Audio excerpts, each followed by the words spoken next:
Assalamualaikum warahmatullahi wabarakatuh. Salam sejahtera buat kita semua. Di sini saya dan kelompok saya akan menjelaskan tentang hasil laporan PKL kami di Sanggar Kahancak Uang. Di sini kami mengusulkan judul yaitu Rancang Bangun Toko Online Aksesoris Etnik Dayak di Sanggar Kahancak Uang. Di sini kami beranggotakan yaitu sebagai dosen pembimbing yaitu Bapak Hercules Eskom MCS dan ketuanya yaitu Maulana Ihsan dan beranggotakan satu Fatullah Farabi, dua Irwan Susanto, tiga Kevin Johannes, empat Christian Teja Dehel. Sanggar Kahancak Uang yaitu Sanggar Seni dan Budaya Kahancak Uang memelihara dan mengembangkan seni dan budaya daerah Dayak Kalimantan Tengah dalam rangka mempertahankan eksistensi budaya lokal sebagai bagian dari keragaman budaya nasional Indonesia. Sanggar ini beralamat di Jalan Perkutut nomor 51 Kalimantan Tengah. Latar belakang masalahnya yaitu perkembangan ilmu pengetahuan dan teknologi pada era globalisasi sangat cepat. Dengan semakin banyaknya pertumbuhan usaha menyebabkan persaingan semakin pesat dan ketat. Pesatnya persaingan usaha tersebut menjadikan tuntutan bagi mahasiswa sebagai salah satu sumber daya manusia untuk meningkatkan daya intelektualitas serta diikuti langkah profesionalitas agar dapat berperan aktif dalam persaingan. Rumusan masalahnya yaitu berdasarkan latar belakang di atas, maka dapat diambil rumusan masalah adalah bagaimana cara membuat rancang bangun toko online etnik aksesoris Dayak di Sanggar Kahancak Uang berbasis web. Tujuan masalahnya yaitu satu pengembangan keilmuan yang diteliti seperti pemodelan, desain, perangkat lunak, jasa, artikel ilmiah dan atau potensi paten. Dengan adanya sistem yang sekarang ini, untuk menambah peningkatan dalam memasarkan penjualan maupun penyewaan etnik aksesoris Dayak di toko Sanggar Kahancak Uang berbasis web. Target luaran yang ingin dicapai pada penelitian ini adalah prototipe perangkat lunak e-commerce untuk penjualan produk aksesoris etnik secara online agar masyarakat dapat memperoleh informasi yang cepat dan Landasan teori yang pertama, interconnected network adalah kumpulan jaringan-jaringan komputer network sedunia yang saling berhubungan satu sama lain. Agar bisa berhubungan, internet menggunakan bahasa yang sama yang disebut TCP atau IP, Transmission Control Protocol atau Internet Protocol.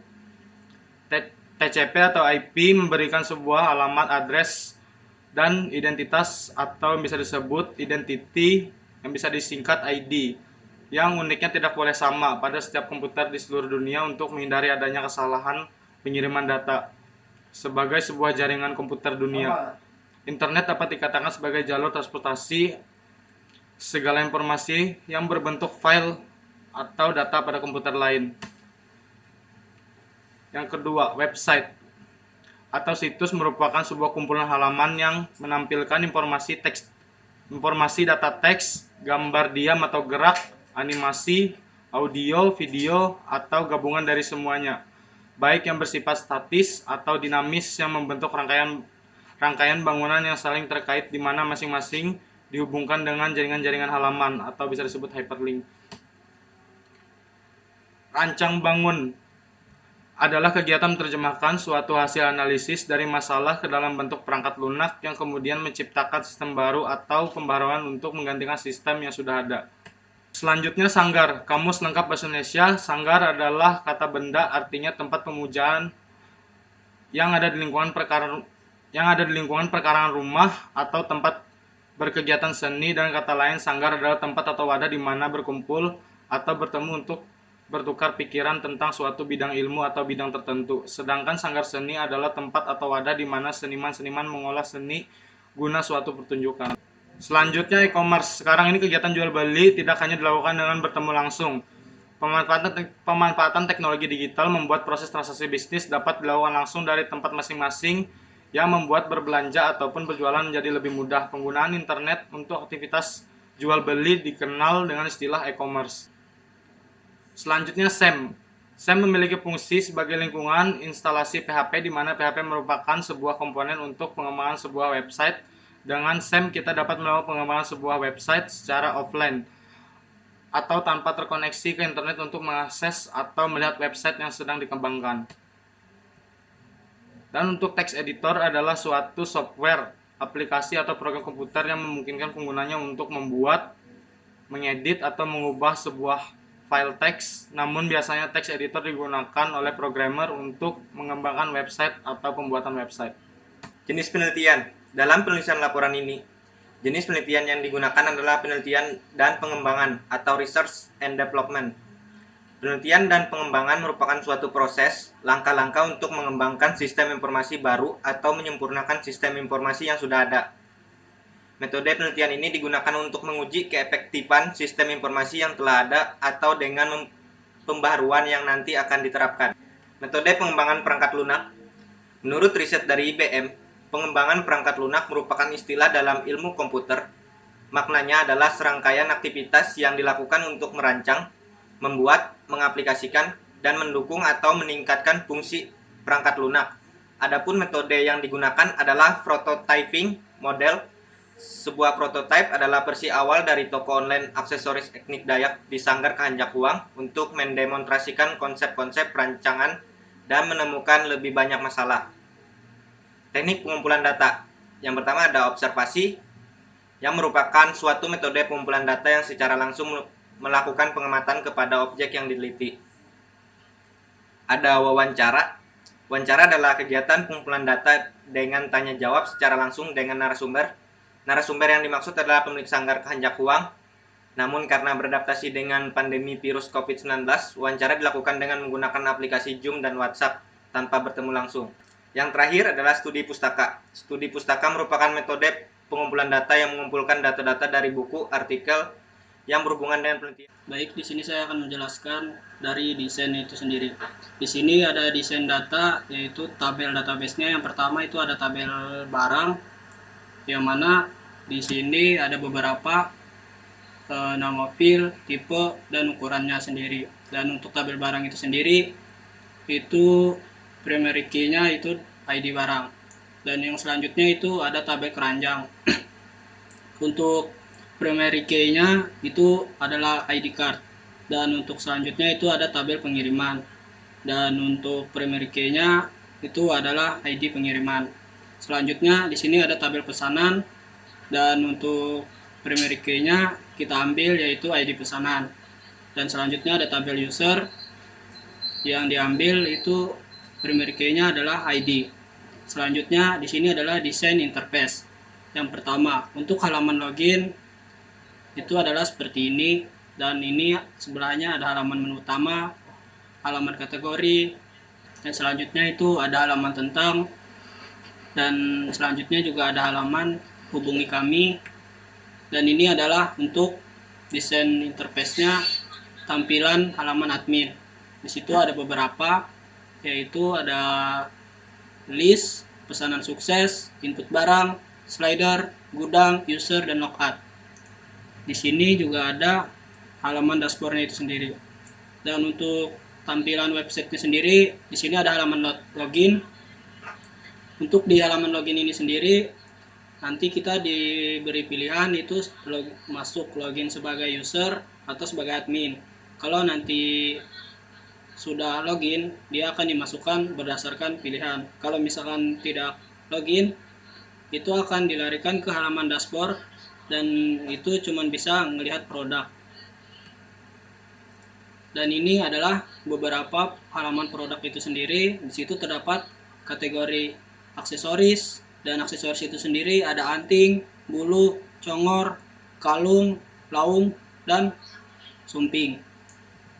Dan ini kalau misalkan kita kembali ke halaman dashboard, itu kan ada pilihan beli. Nanti kalau kita klik beli, harusnya kita disuruh untuk login dulu sebagai user. Setelah kita login, nanti kita klik beli, dia akan dilarikan ke pom belanja, dan ini adalah pom belanja itu sendiri. Yang selanjutnya ini adalah halaman input barang. Di halaman input barang ini sendiri itu ada di user admin. Di user admin ini sendiri nanti kita bisa input barang untuk barang yang ingin ditambahkan. Dan sebelahnya ada halaman hubungi kami. Di halaman pesanan sukses ini dia setelah user sudah membeli produk dan sudah fix sampai selesai dia ingin membeli itu, maka dia akan dilarikan ke halaman admin yang pesanan sukses ini sendiri.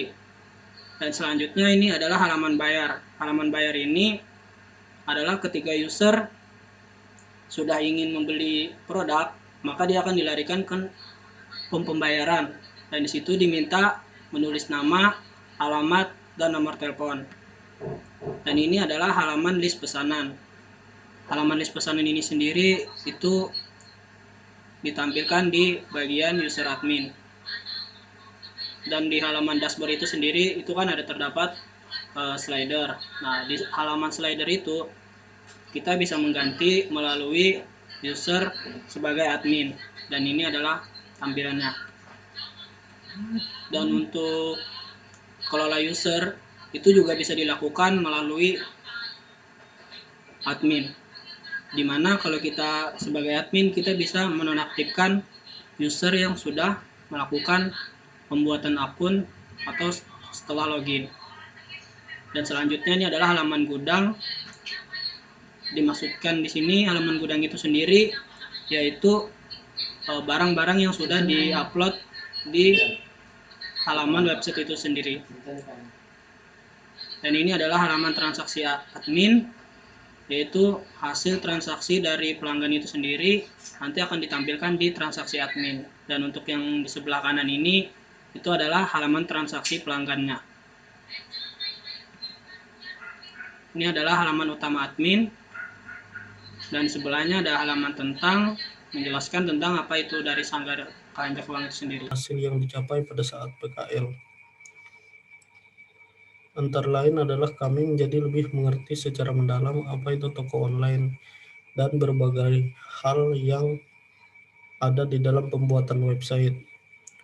Contoh website seperti apa, konsep, desain, segala macam, serta bahasa pemrograman apa yang dipakai untuk membuat website tersebut. Kami menjadi lebih mengerti tentang cara penempatan produk, profil tentang seluruh bagian desain dalam web tersebut sehingga ada nilai informasi dan promosi yang sangat optimal di dalamnya. Kami menjadi lebih mengerti hal-hal yang dapat diperhatikan dalam membuat website, dan kami dapat memahami atau memantapkan dan mengembangkan pelajaran yang diperoleh di kampus.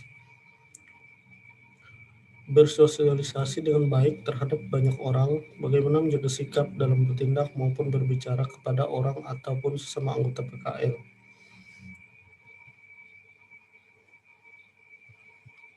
Selanjutnya adalah